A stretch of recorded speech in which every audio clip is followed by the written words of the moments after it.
Hi, I'm Robin Forster with Feel So Alive and Feel So Alive Informed.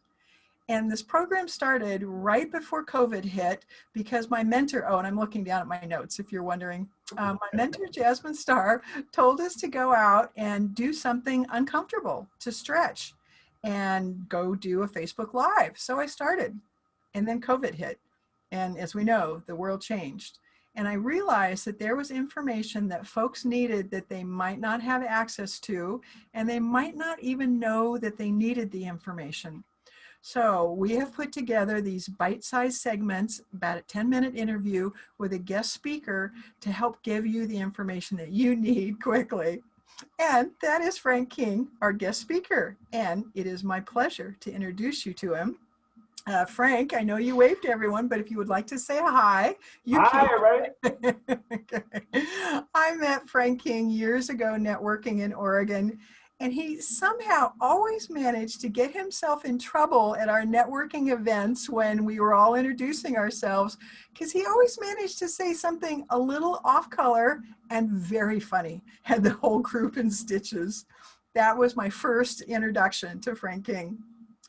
And I didn't realize this until recently, but Frank King was a writer for The Tonight Show for 20 years. So no wonder he's so funny and does it so well.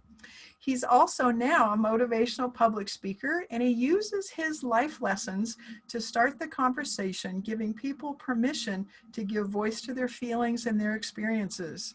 And wow, don't we all need that now more than ever? So I'm going to let you go ahead and I'm going to let Frank go ahead and tell you about how he is standing in his truth, doing it with humor, and helping others. So Frank. Yes. Would you like to tell us a little bit about yourself? Yes, I am a suicide prevention speaker. And if you heard that I've been a comedian since the day after Christmas, 1985, full time.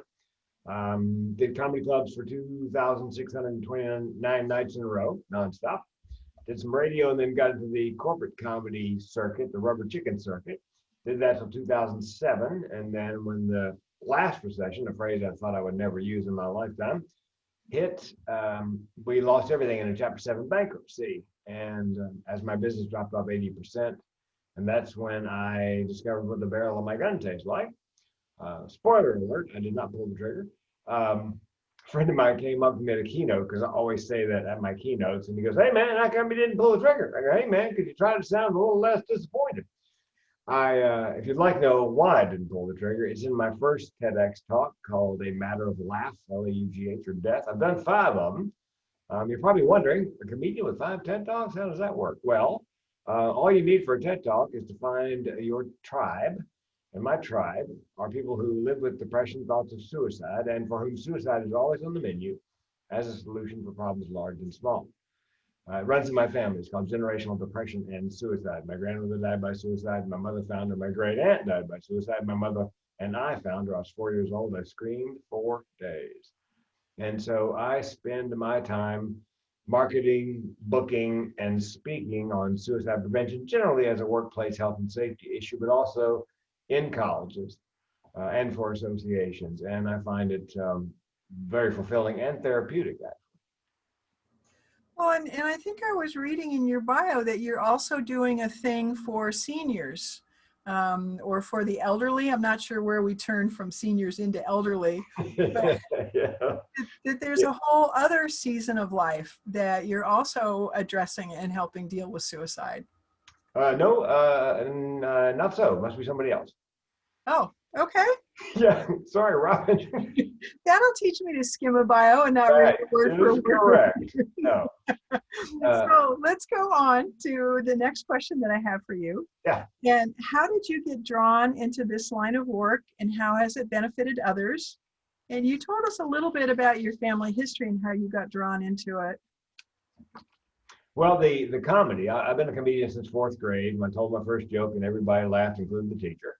12th grade, I did the senior talent show, did stand up, first person to ever do stand up at that talent show, and decided I was going to be a comedian.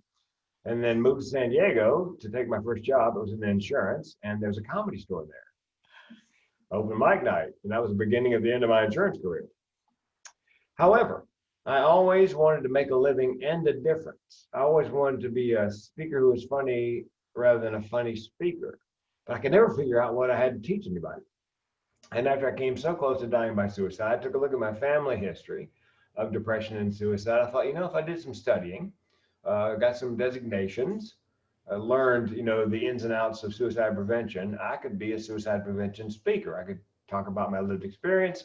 I could give them takeaways, learning objectives, able tos, and in the process add a little comic relief to make it more digestible. And so and people go, well, how'd you pick the topic of suicide and depression to speak on? Well, the topic picked me. It's my purpose and my passion. I go to bed thinking about it. I wake up thinking about it. I always advise speakers and other business people that you need to, as they say in the speaking business, pick a lane. Because I looked around, Robin, at all the people I knew in the Eugene Springfield area who were extremely successful, including you. And I thought, what do they have in common? You know what they have in common, Robin? They all do one thing extremely well. So January 1st, 2018, I dropped all the marketing on my other speeches, networking, motivation, whatever.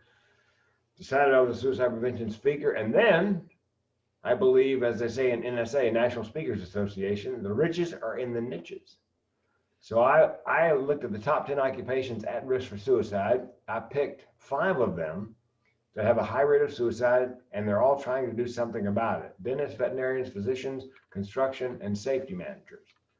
So I picked a lane, which I advise anybody who's in business to do. Drop all the side hustles, Marty Gator, and that's a friend of ours I've been hammering on, drop the other jobs. And then find your ideal client.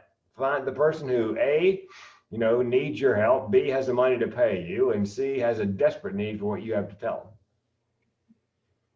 Well said. Thank you. Because it's easy thinking about businesses to just want to do the shotgun approach. Yeah.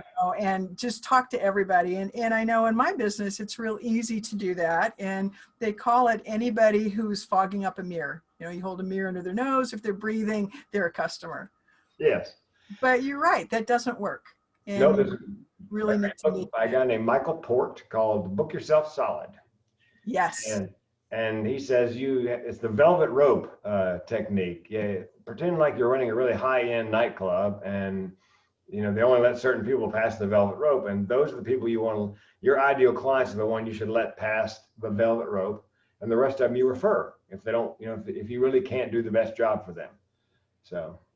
Yeah, I'm glad you brought that up. That's an amazing book. If anyone hasn't read it and they're trying to take their business to the next level, it's worth going through. Absolutely. It helped me focus. Again, that was one of the things that helped me focus on, okay, I need to pick a lane, not be a generalist. And I tell my speaker coaching clients, my TEDx coaching clients, when somebody comes to your website, a meeting planner who wants whatever it is, they think you do, when they get to that website, it better appear that's all you do. You are the expert. And they fight me tooth and nail, Robin, because, it's called opportunity cost. If you focus on one thing, you're eliminating the others, and they're afraid they're going to lose money by eliminating all the other things. But short-term loss, perhaps, for long-term gain if you focus. Well, and it also goes back to that saying is that you need to make room for what it is that you want. And if you have all these clients that you're serving or trying to attract that really aren't the ones that are attracted to you, then you're not leaving room for the ones who really are and who you can do some best service for. Yeah, I can't remember who wrote the book, but it's like Planet A, Planet B. If you're on Planet A and you want to be on Planet B, that's your goal. You should never do anything that doesn't move you from Planet A to Planet B. If whatever you're about to do doesn't fit the bill, don't do it. Exactly. Put it off to the side. Yep. Yeah, I agree. Nice sidetrack. That was fascinating. Thank you, Frank. And tell us a little bit about the gifts that you want to give to the world, the tips or the tools. What is it that we can do? Well, what if those of us with mental illness are not living with a genetic mutation, but an amazing evolutionary adaptation?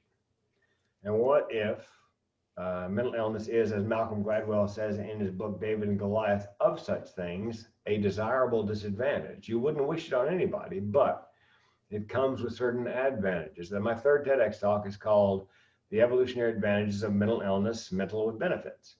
And the premise is, and the reason I did the TED Talk was for kids, to change the frame for children, young people, who have mental illness. What if it could convince a young person, yes, you have mental illness, but guess what? And here's what they never tell you. You have a certain set of mental ableness that your peers cannot touch. Because everybody I've met, Robin, who wasn't completely dysfunctional with mental illness had some kind of superpower. You know, they're great writers, musicians, comedians, singers, politicians, athletes. I believe that mental illness is a duality. It's a combination of mental illness and mental ableness. That's the way my brain is wired. And I said in the talk, I'm not broken. I was made this way. So if you have someone in your life who's living with mental illness, take a look around, see if there isn't something that they do particularly well. Treat the mental illness, therapy, medication, but embrace, energize, and wrap your arms around their mental ableness. And you know who's doing this, Robin? This is on 60 Minutes last Sunday night. 30 Fortune 500 companies are now actively hiring people on the autism spectrum for their special talents and paying them handsomely. Excellent. I was just having that discussion with a friend whose son is on the spectrum, and he's just starting his career, and they're a little concerned about how that's going to work out. But Frank, as always, this has been absolutely fabulous, and I knew that it would. And I hate to cut us off, but I know that you have another appointment to get to, and I appreciate you giving us this time. Yes, and I didn't say anything inappropriate. You didn't the whole time. I am so impressed. And you must admit, at those meetings, Robin, at those chamber meetings, they would not have been the same without my occasional, yelling out something slightly inappropriate. It's true. Frank, thank you. Thanks, Robin.